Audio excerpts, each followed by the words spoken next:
नमस्कार.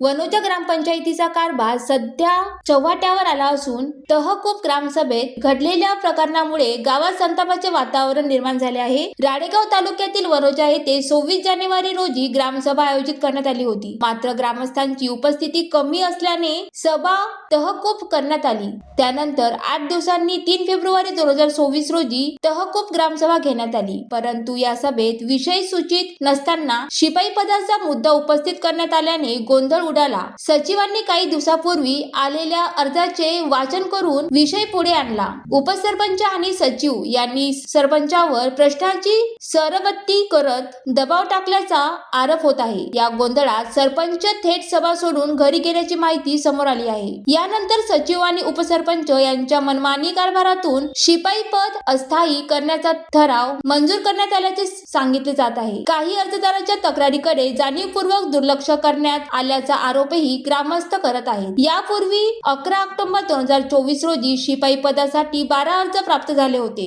निवड प्रक्रिया ईश्वर चिठ्ठीद्वारे करण्यात आल्याचे सांगितले गेले. मात्र सर्व अर्जदारांना नोटीस देण्यात आली नाही. फोनद्वारे माहिती देण्यात आली नाही. केवळ एका अर्जदाराला बोलवण्यात आले आणि योगायोगाने त्याच अर्जदाराची निवड झाल्याचे संशय व्यक्त केला जात आहे. ग्रामपंचायतीने या प्रक्रियेचा व्हिडिओ व्हायरल केला, मात्र तो अपूर्ण असल्याचा आरोप आहे. चिठ्ठी काढतानाचा भाग दाखवण्यात आला, पण चिठ्ठ्यावर कोणी नावे लिहिली होती, सभेत कोण उपस्थित होते याचा व्हिडिओ प्रसिद्ध करण्यात आलेला नाही. विशेष म्हणजे ज्या अर्जदाराचे नाव निघाले तोच त्या क्षणी ग्रामपंचायत गेटमधून आत येताना दिसत असल्याचे ग्रामस्थांच्या मनात विविध प्रश्न निर्माण झाले आहे. ही प्रक्रिया पारदर्शक होती का, की यात काही साटेलाटे किंवा काळा बाजाराचा प्रकार झाला, असा सवाल ग्रामस्थ उपस्थित करत आहे. दरम्यान संबंधित शिपायाला कार्यकाळ पूर्ण झाल्यानंतरही 8 दिवसाचा खंड घेऊन पुन्हा 11 महिन्यासाठी रुजू करण्यात आल्याचा आरोप आहे. तक्रारी करूनही अद्याप ठोस कारवाई झालेली नाही, असे ग्रामस्थांचे म्हणणे आहे. तात्पुरत्या जोरदारीवरील शिपाई पद रद्द करून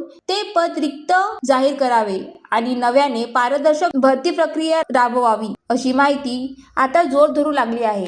वनोजा ग्रामपंचायतीतील या घडामोडीमुळे प्रशासनाची भूमिका काय राहणार याकडे सर्वांचे लक्ष लागले आहे. ज्वालादीप न्यूज साठी नरेश राऊत, यवतमाळ.